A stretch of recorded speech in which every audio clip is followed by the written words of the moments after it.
Welcome back to another episode of Defense Declassified, the podcast where we pull back the curtain on military secrets that were supposed to stay, well, classified. I'm Michael. And I'm Alex, the guy who can't keep a secret to save his life, which makes me perfect for this job.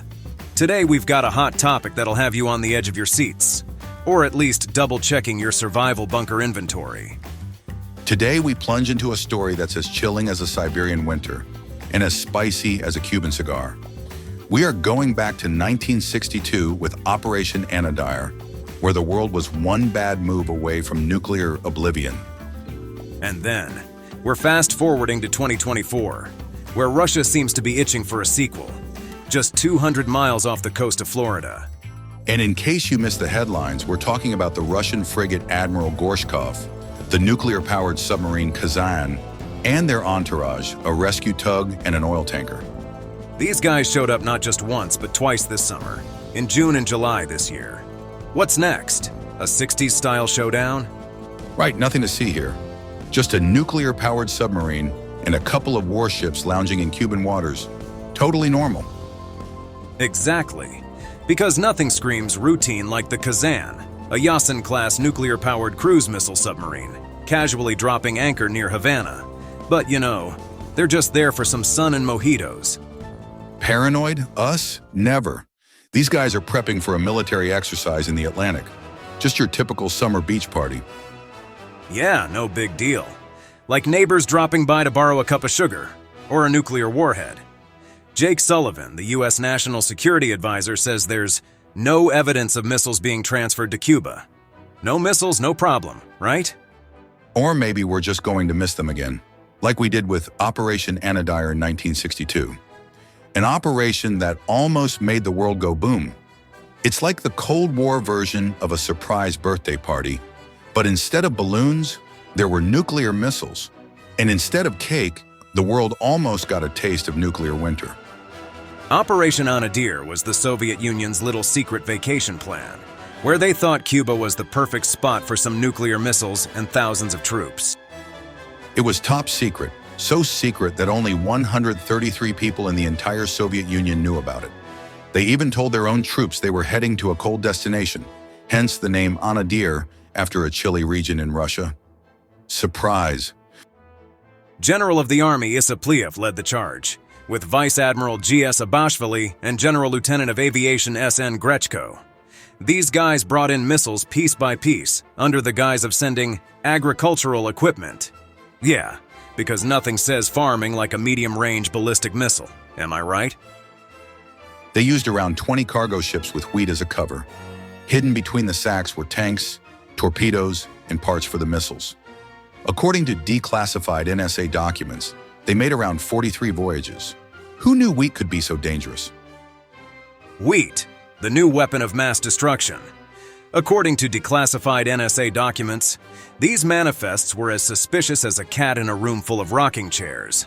The Soviets were even shipping torpedo boats in secret. And get this, the Vladimir Oberchev cargo ship arrived in January 1962, engaged in some super-secret ops. What were they doing? Planting Soviet spies disguised as palm trees? And let's not forget, Khrushchev's play was all about restoring strategic balance. The US had nuclear missiles in Turkey and Italy, so Khrushchev thought, why not park some in Cuba? You know, just to keep things fair and balanced. Like a twisted game of checkers where the pieces could blow up the board. And Castro, the wild card, was all in.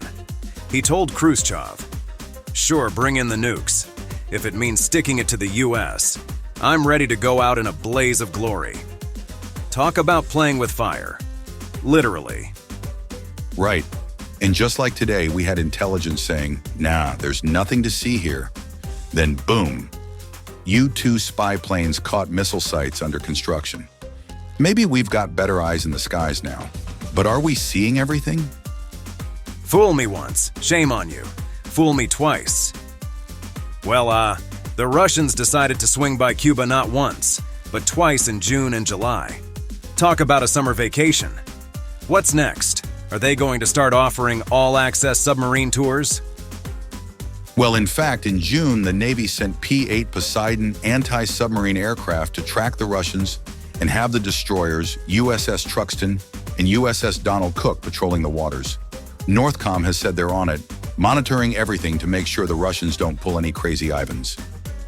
For those who don't speak sub-lingo, Crazy Ivan is when a submarine suddenly turns a rapid 180 degrees to check on its pursuers.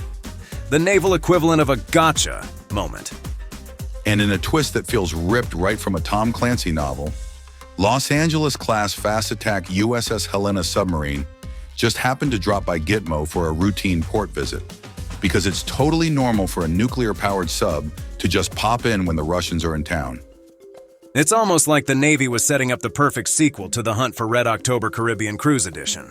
You've got the tension, the high-tech cat-and-mouse game, nuclear subs, destroyers, and a rescue tug. Throw in a CIA analyst with a hunch, and we've got ourselves a bestseller. Mojitos and submarines. Sounds like a party I want to be at, right?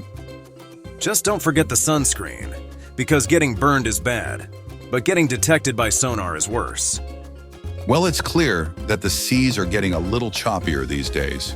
Whether it's Russians taking a summer cruise to Cuba or the US Navy playing the role of the protective lifeguard, we can expect more nautical nonsense soon.